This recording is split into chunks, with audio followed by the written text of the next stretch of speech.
Welcome, Jack Ma. Thank you. Thank you. Thank you. We've all become very cognizant of Jack and his story. And when Alibaba went public with the largest IPO in history, we knew a lot more about him. So I want to talk about his personal story. I want to talk about how many times he tried and failed and what kept him going. I want to talk about where he is today and how he got here, and where he is going and how he expects to get there. And if he gets there, what will it all mean for him and for the people that he wants to inspire? So I begin with this question, though, Jack. Why are you back at Davos? It's a long break for 7 years. I think my last trip here was year 2008. But I was coming for year 2001 for the Young Global Leader for Tomorrow. And remember, I never heard about the Davos when I came. But when I came, in the Switzerland, so many young people demonstrate. It was such a horrible thing that I was, and I asked them, why did they do it? They say, anti-globalization. And I say, why? Globalization is a great thing. Why people don't like it? And then we come all the way for 2 hours here. There's a machine gun. There's people checking. I say, oh, God, is that a forum or is it a prison we're going to go? Is that? But when I joined the forum at the Young Global Leader, I was thrilled by so many ideas. For the first 3-4 years, I learned what does the globalization mean? What does the corporate citizenship mean? What about social responsibility mean? All these new ideas, and I see so many great leaders talking about leadership, and I benefit a lot. And the year 2008 and 2009, when the financial crisis came, I think it's better go back to work, because we can never win the world by talking. So go back, spend 7 years. Now I come back, I think it's time to do something return. Because I learned so much. Let's talk 12 about years that. ago. So why I should not talking to the young global leader of today, sharing with them how we've gone through. Okay. So that was the thing. Let's start with where you are today. Just how big is Alibaba? How many people come every day? How many people come in a week? How fast is it growing? Yeah, we have over 100 million buyers visiting our site, shopping our site every day. And we created 100 million every day. We created 14 million jobs for China, directly and indirectly. And we grow from 18 people to 30,000 people, 18 people in my apartment, to now we have 4 big campus. Compared to 15 years ago, we were big, but compared to 15 years later, we're still a baby. And how big will you be 15 years from now?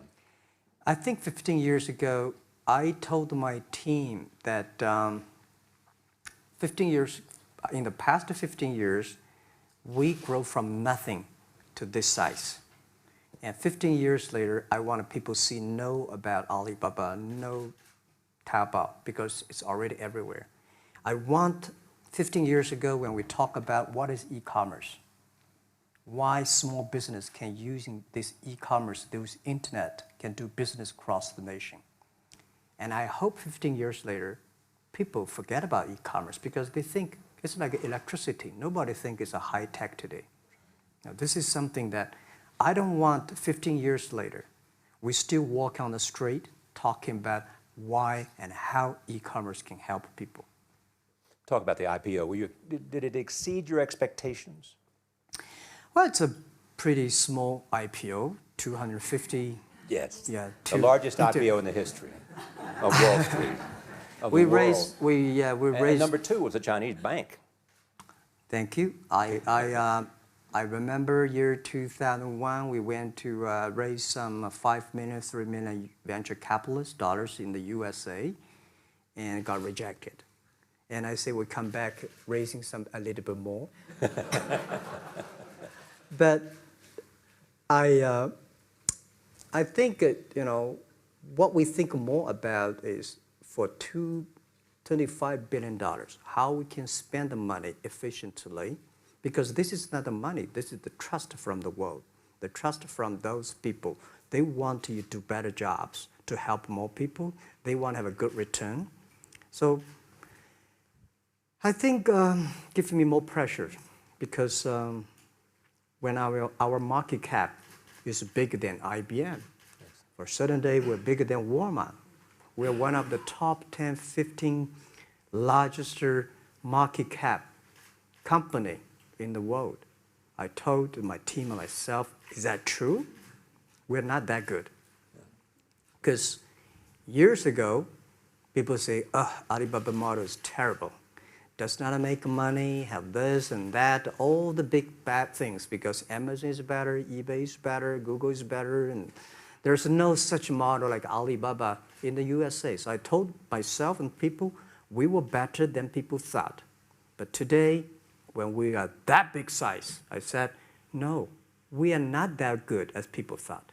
We're just a company 15 years old. Average age is 27, 28 years old, young people. We're doing something that human beings have never tried. So I want to talk about the future. Let me take you back to when you were born in Hangzhou, where the headquarters still are. Yep. And your campus is there. You don't have a loot, don't move your loot. Your headquarters there. Yeah, you found it there, loot there. You grew up in the 60s. 64. Born in 64. That was the time of the Cultural Revolution. Yeah, it was the end of the Cultural Revolution. It was, well, my grandfather was a tiny landlord, was considered, after liberation, was considered to be a bad guy. So I was, I know how tough it was when I was a kid. You tried to get into 3 colleges. Mm-hmm. Each time they rejected you. No, I tried. There's examination that young people, if you want to go university, you have to take the examinations. So I failed 3 times. Right. But a lot of fail. I failed for funny things that I failed a key primary school test for 2 times. And I failed 3 times for the middle schools. And you will never believe in Hangzhou, my city, there's only 1 middle school that lasts only 1 year. It was changed from primary school to middle school because our graduates of our school, no middle school accept us because we were too bad. Yeah. They would become a middle school. What effect did it have, though, being rejected? Well, I think we have to get used to it. We're not that good. Even today, we still have a lot of people reject us.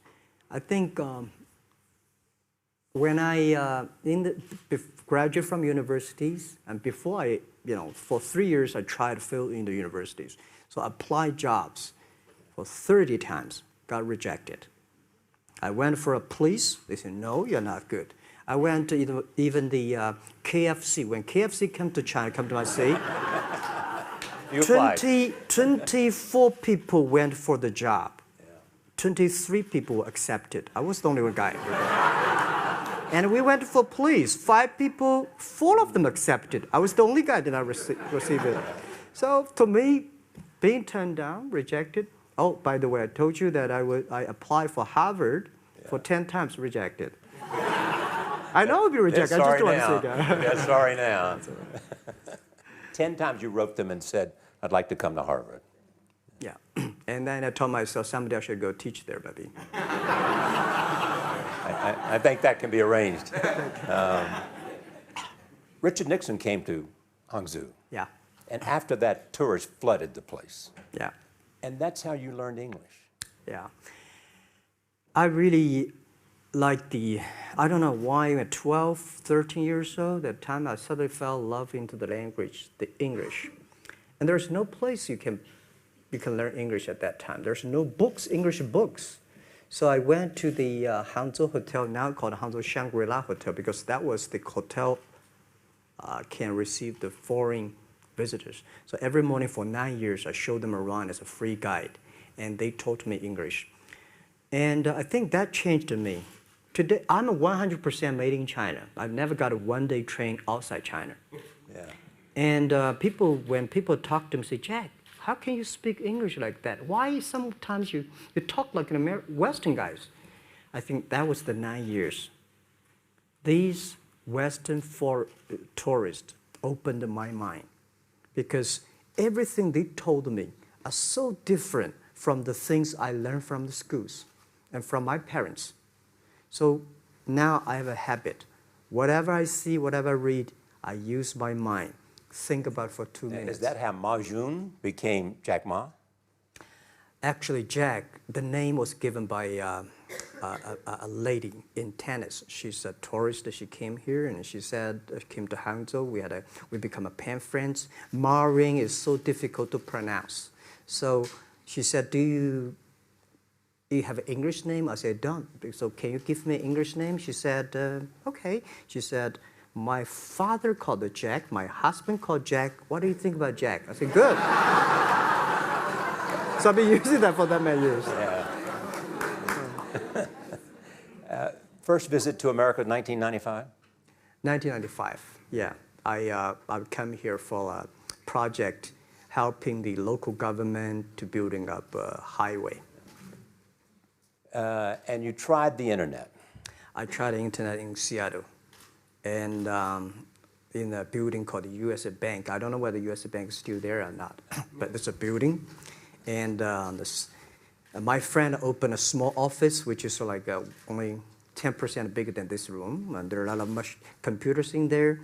And he said, Jack, this is internet. I asked, what is internet? He said, search whatever you want. At that time, they used Mosaic, very slow, right? Yeah. And I said, I don't use it. I don't want to type because computer is so expensive in China. If I destroy it, yes, I cannot pay. He said, just to search it. So I searched the first word, beer. I don't know why, because it's easy to spell, baby. And I see beers from Germany, beers from USA, beers from Japan, but there's no beer from China. And I say, okay, type the second word is China. No data. Nothing.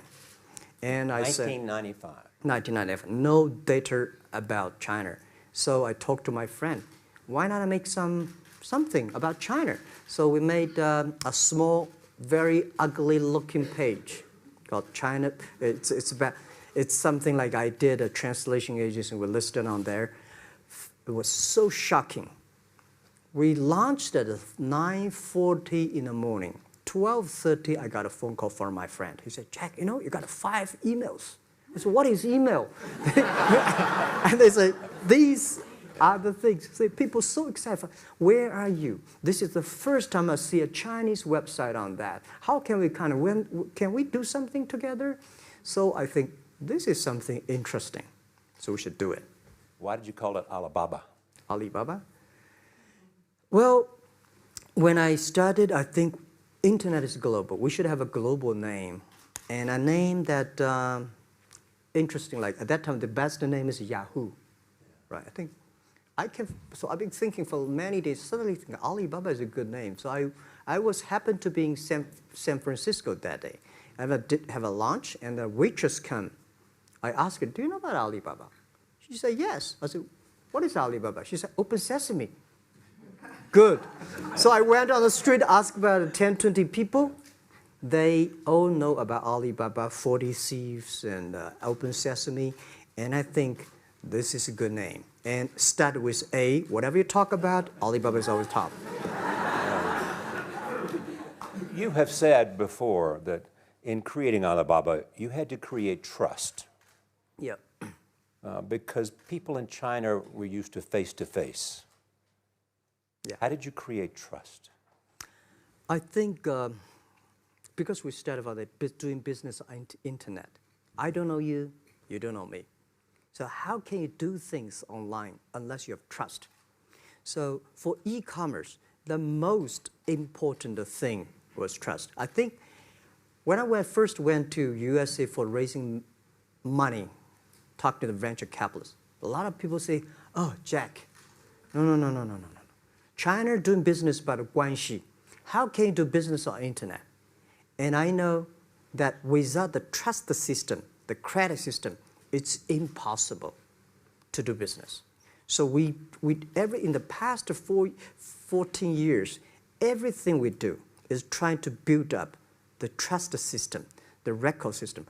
Well, Charlie, you know, I'm so proud today when I talk to the young. Today in China and in the world, people don't trust each other. The government and people and media and everybody think, this guy's cheating. But because of e-commerce, we finish 60 million transactions every day. People don't know each other. I don't know you, I send products to you. You don't know me, you wire the money to me. And I don't know you, I give a person a package, I don't know him. He took something to cross the ocean, cross the river, and send. This is the trust. We have at least 60 million trust happening every day. But you created it by creating an escrow account in the beginning. Yep. You know, and so you keep the money until they got the product. Yeah. And then you release the money. That's true. I mean, the escrow service is about Alipay. This idea, I would love Davos, because it was a big decision. Because for first 3 years, Alibaba is just like e-marketplaces for information. What you have, what I have, we talk a lot of time, but don't do any business. Because there is no payment. I talked to the banks. No banks want to do it. Banks say, no, this thing never work. So I don't know what to do. Because if I start to launch a payment system, it's against the financial legal laws. Because you have to have a license. But if I don't do it, e-commerce will go nowhere. So then I went to Davos. I listened to a leadership discussion. Leadership is about responsibility. And after I listened to that panel, I give a call to my friends, my colleagues in my apartment, say, do it now, immediately. If something wrong, the government not happy about that, if one body has to go to the prison, Jack might go to the prison. Because it is so important for China, for the world, to build up the trust system. And if you do not do it, I said, and do not do it properly, stealing money, money wash, no trust record, I send you to the prison. That was the thing. And people don't like it. So many people I talked to at that time for Alipay, they say, this is the stupidest idea you have ever got. But I say, I don't wear the stupid clever as long as people use it. Now we have 800 million people using this Alipay. Stupid things, if you do it better, is better. Alipay is a privately held thing. It's not part of Alibaba. No, it's a private. Let me talk about money for a second. Yeah. You have never gotten money from the Chinese government? No. None. I want it at the beginning, and later I don't want it, because I think if the company always think about picking money from out of the government pockets, that company is rubbish. Think about how can you make money from the customers and market and then help customers succeed. That's our philosophy. No money from Chinese banks? No. No. At that time I want, and now they want to give me, I don't want it. Yeah. All right. Your relationship with the government. Mm-hmm. Yeah. What's your relationship? I mean, if they didn't here's what some say, that you have existed in an environment that's not, they have restricted competition for you. And that's a pretty good thing to do for a private company. Yeah. I think the relationship with the government for us is very interesting. For the first 5 years, because I've been working as a part-time jobber for a government organization called Ministry of Foreign Trade, 1997, for 14 months. And I learned that you should never rely on government organization to do e-commerce. And I started a business. I told my people and team, in love with the government, but don't marry them. Yes. Respect them. And a lot of people say, well, government officers talking about internet, the censorship and this, that, and they worry about. I think it's the opportunity, it's a responsibility talking to them, tell them how internet can help. So you tell them we create jobs. Oh yeah, I think a lot of people debate and fight against them, and in the first 12 years, anybody come to my office, I sit down, talking to them, how we can help economy, how we can create jobs, why China will improve by the internet. I think because internet at that time is new to any government, and if you convince somebody, and you have the chance. So today I'm very talkative. That probably this is why I talk to so many people. So, I mean, if the government comes to you and asks you to do something for them. Mm-hmm. Normally, when government comes say, Jack, can you do this project? I say no. I say no. I can introduce some friends who are interested in doing that for you. But if they continue to want me to do it, I say, okay, I do it, but I don't charge. I hope next time don't come to me again. But recently, we help some government organizations do it. For example, every Spring Festival, the train ticket is so difficult. Hundreds and thousands of farmers work in the cities. In the Spring Festival, they go to the hometown. But when they order tickets on the other way, the whole system crashed for 5 years. So I told my young people, go support them. Don't charge anything. Because I don't want to see millions of farmers go back to city and they cannot buy the tickets. So it's something that it's not for money. It's something it's not for the government. It's for the millions of people. They can buy tickets in a snowy night and they don't have to wait. They just use mobile phone, online, they get ticket. One way stop along the route to where you are in that big IPO was Yahoo. Jerry Yang gave you invested $1 billion. Yeah. $1 billion. Yeah. It turned out to be a pretty good investment for Yahoo. Yeah. But one time after another, you raised this money on your own outside of China with investors. Mm-hmm. Yeah, I'm very thankful for all the investors because 1999, year 2000, and even at the Yahoo time, a lot of people say this Jack is crazy. He's doing something that we don't understand. A lot of venture capitalists give you money because there is such a American model already there. But they say, Alibaba, we don't see this kind of model, right? They say Jack's crazy. Yeah, this is a crazy guy. I mean, I remember my first time in Time magazine, they call me Crazy Jack. And I think crazy is good. We are crazy, but we're not stupid.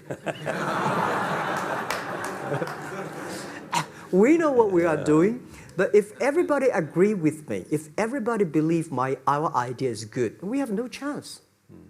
So that's the money we raised. We're very thankful. So when our investors make a lot of money, I feel proud and honored. As you know, in the United States, issues have risen about privacy. Yeah. Google and Apple, and questions of whether the government should have access to files. How do you handle that if the Chinese government says you know a lot about people? Mm-hmm. You have transactional relationships with lots of people. Mm-hmm. And they say, we want to see your files.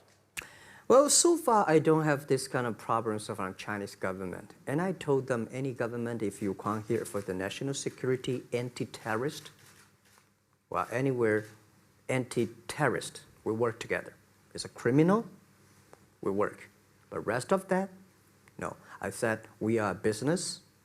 The data is so precious because we don't know how. Because if we give to anybody, it's going to be a disaster. And also about privacy issues. I think, just like hundreds of years ago, people say, I would rather put money under my pillow rather than put in the banks. But today, banks, they're special. They know how to protect money much better than you do. Privacy issues, all these kind of securities, today, we may not have the solutions. We don't have the answer. But I believe our young people have the solutions. In the next 10, 20 years, there will be breakthrough on that. And I'm fully confident on that. Your life is a testament to the idea that nothing is impossible. That if somebody says no, you say it's just the beginning. Where does that come from? Well, at the beginning, I never thought, I thought when I was young, I said, everything's possible. Now I know not everything's possible. When you have something, you have to think about, you have to consider about the others. You have to consider about the customer, society, your employees, your shareholders, society. There are so many things that I think if you continue to work hard, there's possibility. And I just feel that I'm enthusiastic about what we are doing. At the beginning, for the first 5 years, I just want to survive. And 5 years later, I think... That's 2000, from 90... Yeah. But later, I think, wow, so many people's life changed. I was so excited, you know, for the first 3 years, we made zero revenue. Zero revenue. But we are so excited to continue to work. You know what happened? I remember many times when I go to a restaurant and have dinner, somebody came, when I was trying to pay the bill, the owner of the restaurant came to say, "Sir, your bill is paid by someone." And a small note say, "Hey, Mr. Ma, I'm your customer of Alibaba Group, Alibaba platform. I made a lot of money, and I know you don't make any money. I pay the bill for you." Yeah. And I remember one day that I was sitting somewhere in the coffee, somebody sending me a cigar. I don't smoke cigar, but there's a note, "Thank you very much, I'm your customer." And I remember in the Taobao days, I was at the Shangri-La Hotel in Beijing. When I get on the taxi, the man who opened the door for me, the boy at the gate, he said, "Jack, thank you very much. I'm service here. My girlfriend makes more money than I do on your site." And this is something that you know that it's not amazing. If you don't do it, nothing's possible. If you try to do it, at least you have the hope. The revenue comes from advertising and a smaller amount from transactional fees. Yeah. Most of it from advertising. Tiny.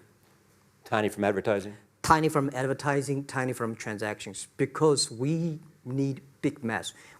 Now we have more than 10 million small business power sellers selling our site to everywhere.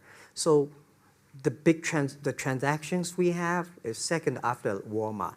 So tiny. Second after Walmart. Yeah, tiny of the of the money already make us big. So, you know, second after Walmart, I remember one of the senior management of Walmart guys came to Hangzhou 5 years ago. He said, "Jack, you know, you did a great job," and blah, blah, blah. So I said, maybe in 10 years we'll be bigger than Walmart. He said, "Young man, you have a good hope." So we said, make a bet. I think in 10 years we'll be bigger than Walmart on the sales. Because if you want to have 10,000 new customers, you have to build a new warehouse and this, that. For me, 2 servers. What's your market cap versus Walmart today? I don't know, but don't maybe either. some. It's close. I think so. Maybe we should check later. All right. Yeah. So where are you going? What does Jack want? I think because the name for Alibaba, we are internet company, happen to be in China. We have the same spirit and entrepreneur spirit like every great entrepreneurs in the world. And I remember the day when I started Alibaba, we want to have a mission helping small business doing easier. So next step is, today, so many millions of small business using our platform to sell things, and over 300 million consumers buy things from our site. Cheapest, efficient. So what I'm thinking about, how we can make Alibaba a platform for global small business. My vision is that if we can help a Norway small business can sell things to Argentina, and Argentina consumers can buy things online from Switzerland. And we can build up, which I called, I don't know, maybe not right word, called EWTO. The WTO is great, past century. But WTO helped so many big companies to sell things across the nation. Today, internet can help small business sell things across the oceans, across the nations. And I hope that we can serve 2 billion consumers. 2 billion consumers. 2 billion consumers. We can help 10 million small business outside China. Help them. Outside China. Outside China. Because we help the American farmers in Washington State almost 300 tons of cherries to China last year. Cherries. Before we sell, the ambassador of USA came to me and said, Jack, can you help us selling cherries? In China. I said, what cherries and the fruits? He said, why not? I said, why not? Let's try. So that when we start to sell cherries, the cherries still on the trees. So we start a pre-order, 80,000 families order cherries online. So we pick up the cherries and ship into China. Within 48 hours, we sell the cherries. The consumers are so happy. But we got a lot of letters complaint after 3 days. They say, why only 100 tons? Why we should not get more? So we sell, 2 months ago, we helped the Costco. We sold 300 tons of nuts to China. So I'm thinking about if we can sell, we're also selling Alaska seafood to China. So if we can sell seafood, if we can sell the cherries, why we cannot help American and European small business selling things to China consumers? China needs that. So this is what I want to do is that 2 billion consumers, China, Asia, developing nations, how we can let them buy things globally. Alibaba rode with the millions of people that went from poverty to the middle class in China. I mean, you were right there growing as they grew and increased. When you look at the international markets, you're doing well in Russia? Yeah. How well? We do pretty good in Russia, and we do also pretty good in Brazil. In Brazil? Russia, I think now I don't know, we are if not the number 1, we're the number 2 or number 3 largest. E-commerce. E-commerce. I remember last year we had a campaign. The campaign is that a lot of Russian girls and boys want to buy things from China. You know how many days a Russian girl placed an order and received the products from China? 2 years ago, 4 months. Even that, people are so happy about all the thing. And last year, the campaign, within 1 week, we crashed the whole logistics system of Russia. All right. You were also seen in Hollywood. Yeah. What are you doing in Hollywood? Well, I like the Hollywood innovation and the digital background. I learned so much about the Hollywood movies, especially the Forrest Gump. You love Forrest Gump. I love Forrest Gump. Well, why do you like him? Simple. Never give up. Never give up. People thinking he's dumb, but he knows what he's doing. And I was very depressed the day, year 2002 or 3 in the States, when a bit earlier than that. I was very depressed when I could not find out a way for the internet. And then I watched the movie in my friend's home, Forrest Gump. When I see him, I think, this is the guy we should learn from. Believe what you're doing, love it, whether people like it, don't like it, be simple. And like the word, life is like a box of chocolate. You never know what you can get, right? I never know I would be here talking to you and talking to Charlie Rose. I never know. But today I made it.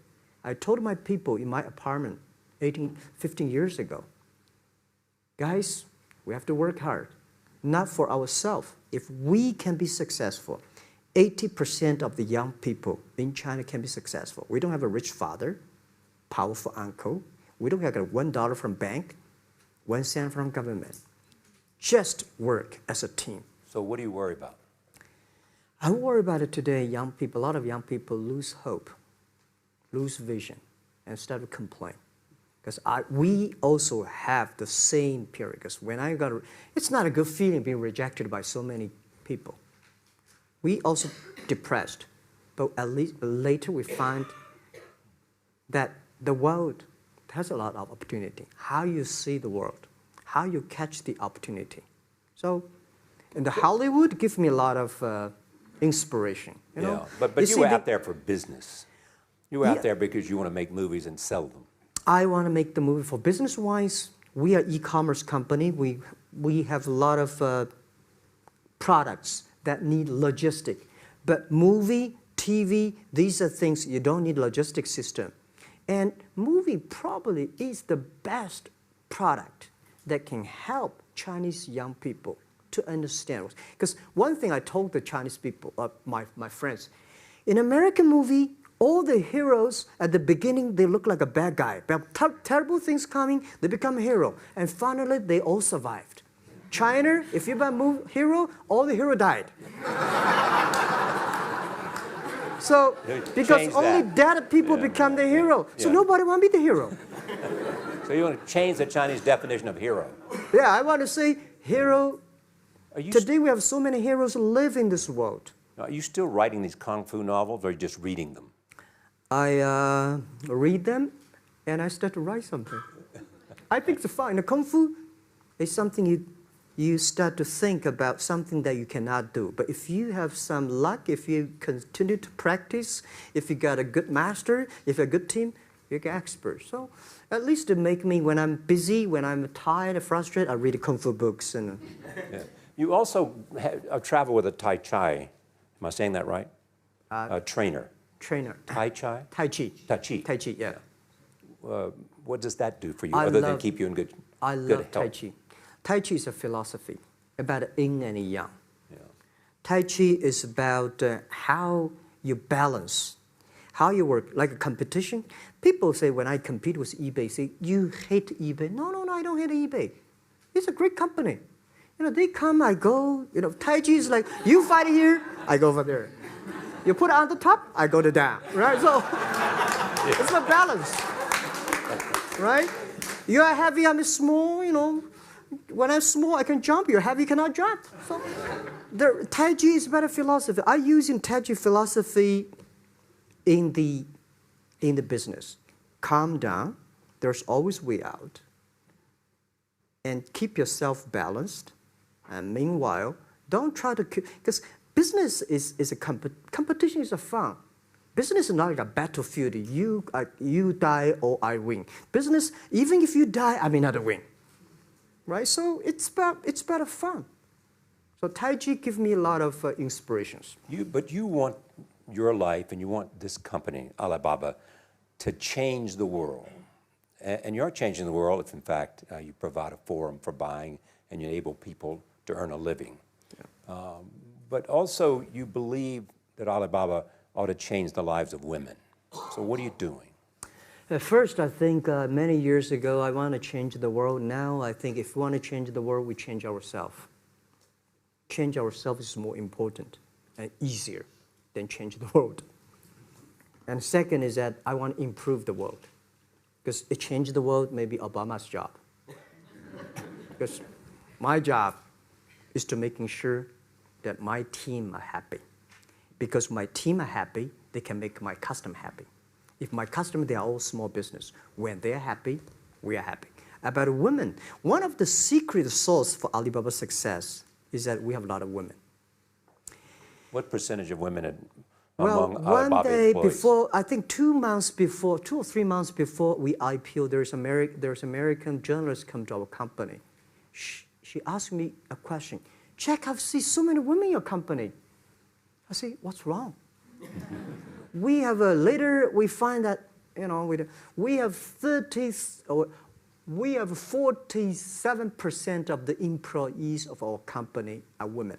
How many? 40? 47% of our company are women.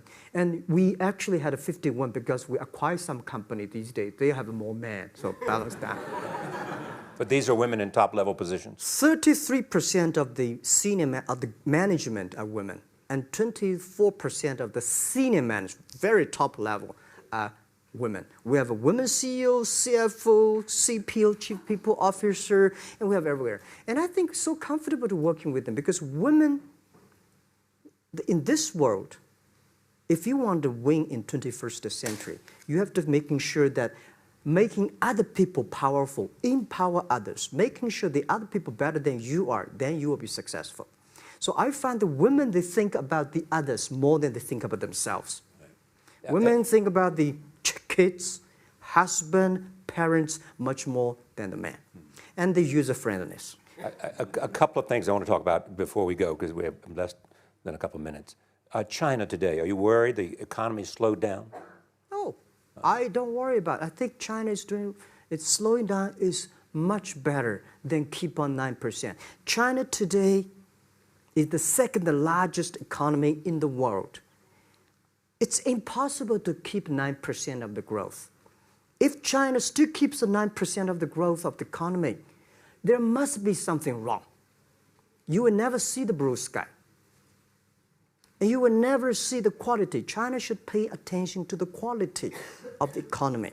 China should not. So if we have a lot of influence, you know, like Hollywood movies, things, and we have sports and these things in the GDP, will be much better. So I think, just like a human growth, you can never, this body can never grow. Certain time, the slow of growth of a body is slow, but you should grow your mind, grow your culture, grow your value, grow your wisdom. I think China is moving to that direction. And you saw Modi in India? Pardon? Did you see Modi in India? Not yet. I'm looking forward to that. So you'll go to India. Yeah. Finally, there's this. You're one of the world's richest people. Your company is one of the world's richest companies. What do you want beyond Alibaba? Well, about richest people, I was really not happy in the past 3 months when people say Jack Ma is the richest people of China. Global celebrity, they said. No, I'm not. When I started no, business, you are. I never thought, because how many? Yeah, maybe I am. Not, but I think 15 years ago, in my apartment, my wife was at that time one of the 18 founders. I asked her, "Do you want your husband to be a rich person?" I never said rich person in China, rich person in Hangzhou, or you want your husband to be a respected person. She said, "Of course, respected." Because she never believed, and I don't believe we'll be rich people. We just want to survive. But I believe when you have $1 million, that's your money. When you have $20 million, you start to have a problem. You worry about inflation, which is stock to buy and this, that, had to come. When you have $1 billion, that's not your money. That's the trust society gives on you. They believe you can manage the money, use the money better than the government and the others. So I think today, I have the resources, do more things. With the money we have, with the influence we have, we should spend more time on the young people. And I would say, someday I'll go back to teach, go back to school, spend time with the young people, and sharing with them what I done. So the money is not mine. I just happily and having these resources, then I want to do a better job. Just tell them your story. Yeah, tell them the story and tell them that if Jack, I don't think in this world there are a lot of people be rejected more than 30 times. If we, the only thing we never give up, the only thing we're like a Forrest Gump, we keep on fight. We keep on changing ourselves. We don't complain. Whether you were successful or not successful, I find that people, when they finish the job, if they make the mistake, if they fail, if they always complain the others, this guy will never come back. If the guy only check himself, yeah, something wrong with me here, something wrong with me there, this guy has a hope. Jack, on behalf of everybody in this audience and a television audience around the world, thank you for taking your time to be with us. Thank you.